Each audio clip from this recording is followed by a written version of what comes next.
அனைவருக்கும் வணக்கம் மக்களே. மருதமலை மாமணிலே முருகையா, அந்த முருகன் மட்டும் உயிரோட மனுஷ ரூபத்தில் வந்தார்னா அந்த கேஸ் போட்டேன்னு சொன்ன மாதிரி ஓங்கி ஓங்கி அடிச்சிருப்பாரியா.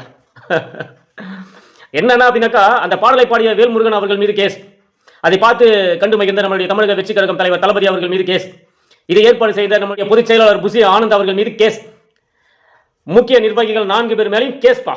டேய், நாங்க என்ன சொல்ல வரோம் அப்படின்னாக்கா, இந்த பாடலுக்கு சொந்தக்காரன் நீ இல்ல, அதனால உன் மேல கேஸ். நீ எப்படி பேசலாம்? யார் நீ?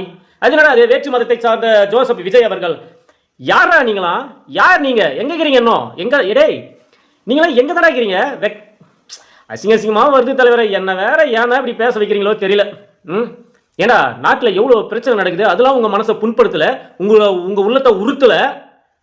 எத்தனை கற்பழிப்பு, எத்தனை ரேப்பு, கஞ்சா போதில் அவன் கண்ட மேனிக்கு கண்டவனை போட்டு வெட்டுறான், வெட்டி சாய்க்கிறான், பாலியல் வன்கொடுமை நடந்துட்டு இருக்குது, ஊழல் நடந்துட்டு இருக்குது, அராஜகம் நடந்துட்டு இருக்குது, அரசியலா நடத்துறானுங்க. அழுக்கு பிடிச்ச சாக்கடை மாதிரி போயிட்டு இருக்கா தமிழ்நாடு அரசியல். அதெல்லாம் உங்க மனசை உறுத்தல. தளபதி அவர்களை வச்சு அந்த பாடலை பாடினதால உங்க மனசுலாம் உறுத்துது, வலிக்குது. டேய், நீ தூக்கு போட்டுன்னு செத்தா கூட இந்த கேஸ் எடுப்படாது தலைவரை.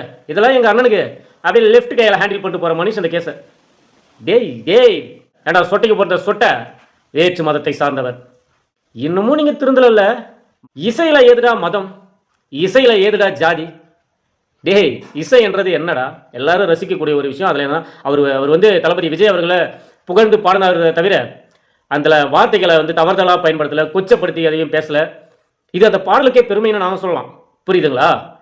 தேவையில்லாத்துக்கெல்லாம் கேஸை போட்டு, ஏண்டா உன் மண்டையில தான் ஒன்றும் இல்லைன்னு நினைச்சோம், மண்டைக்குள்ள இருக்கிற மூலையிலையும் ஒன்றும் இல்லைன்றத இந்த காணொலியில் தெரிஞ்சுக்கிச்சு. போய் ஏதாச்சும் வேலையை பாரியா.